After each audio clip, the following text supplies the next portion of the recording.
ବେଙ୍ଗୁ ଯଦି ଆଜି ପଢୁଥିବ ତାହେଲେ ତାକୁ କହିଥିଲି ଗୋଟେ ଛୋଟ ମୋଟ ଯାହା ହେଲେ ଗୋଟେ କ'ଣ ନେଇକିରି ଦେବି ଯଦି ପ୍ରକୃତ ପଢୁଥିବ ଆଜି।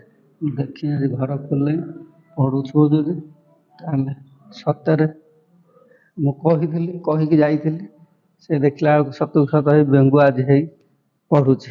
ଆଉ ସେ ବେଙ୍ଗୁ ପଢୁଛି ସେଇଥିପାଇଁ କହିଥିଲି ତ ଗୋଟେ ଡେରି ମିଲ୍କ ଚକୋଲେଟ୍ ତାର ଫେଭରାଇଟ୍ ସେଥିପାଇଁ ଡେରି ମିଲ୍କ ଚକୋଲେଟ୍ କାହିଁକି ନା ପଢିଲେ ମୁଁ ସବୁବେଳେ ଭଲ ପାଏ ଛୁଆଙ୍କୁ କଥା ମାନିବା ଦରକାର ସବୁବେଳେ କାହିଁକି ନା ଯେକୌଣସି ଜିନିଷ ସବୁବେଳେ ଚିନ୍ତା କରିବା ଦରକାର ଛୋଟ ପିଲାଙ୍କୁ କୌଣସି ନାଗିବା ଭିତରେ କୌଣସି ଛୁଆଙ୍କୁ ବି ସେ ଜିନିଷକୁ ଘର ଭିତରେ କହୁଛି ସ୍ୱାମୀ ସ୍ତ୍ରୀ ହୁଅନ୍ତୁ ଲାଗିଲା ଭିତରେ ଛୁଆଙ୍କୁ ସେ ଜିନିଷକୁ କେବେ ଜଣେଇବ ନାହିଁ।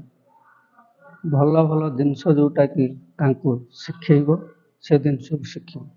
ତୁମେ ଖରାପ ଜିନିଷକୁ ଶିଖେଇଲେ ସେ ବି ସେ ଖରାପ ଜିନିଷକୁ ଶିଖିବ। ସେଥିପାଇଁ ସେ ଜିନିଷ ନୁହେଁ ମୁଁ ବାରମ୍ବାର 2 ଟଙ୍କା 5 ଟଙ୍କାଟା ଖର୍ଚ୍ଚ ହେଲେ ବଡ଼ କଥା ନୁହେଁ ପିଲାଙ୍କୁ ବାଟକୁ ଆଣିବା ପାଇଁ ତାଙ୍କୁ ସେ ଜିନିଷକୁ ତାଙ୍କୁ ବୁଝିବାକୁ ପଡ଼ିବ। ସେଥିପାଇଁ ମୁଁ ତାକୁ କୁହେ ତୁ ପଢ଼ିବୁ ତୋତେ ଯାହା ହେଲେ ଗୋଟେ ଜିନିଷ କ'ଣ ଆଣିକି ଦିଆହେବ।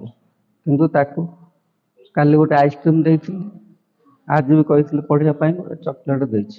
ସ୍କୁଲ ବନ୍ଦ ହେଲେ ବି ସୁଦ୍ଧା ସ୍କୁଲକୁ ଗଲେ 5 ଟଙ୍କା ଖର୍ଚ୍ଚ ହୁଏ ବର୍ତ୍ତମାନ ସ୍କୁଲ ବନ୍ଦ ପଢ଼ିବାକୁ ପଡ଼ିବ ତ ପଢ଼ିବା ପାଇଁ ନହେଲେ ବୁଲିବେ ମୋବାଇଲ ଦେଖିବେ କିନ୍ତୁ ସେ ଜିନିଷକୁ ତୁମେ ଇଏ କରିବା ପାଇଁ ବାଟକୁ ଆଣିବା ପାଇଁ 2 ଟଙ୍କା 5 ଟଙ୍କା ଖର୍ଚ୍ଚ ହେଉନା କାହିଁକି ପଢ଼ିବାକୁ କହିବ ଯେଉଁଟାକି ହେଇ ସେ ବର୍ତ୍ତମାନ ମୁଁ ହେଇ ଆସିଲି ଦେଖିଲା ବେଳକୁ ପଢ଼ୁଛି ଯାହା ହେଲେ ବି ମୋ କଥା ମାନିଛି ବେଙ୍ଗୁ ମୋ କଥା ମାନିଛି ସେଥିପାଇଁ ଗୋଟେ ଚକୋଲେଟ୍ ଛୋଟ ଗିଫ୍ଟ ତା ହିସାବରେ ଗିଫ୍ଟ ତାର ଡେରି ମିଲ୍କ ଚକୋଲେଟ୍ ତା ଫେଭରାଇଟ୍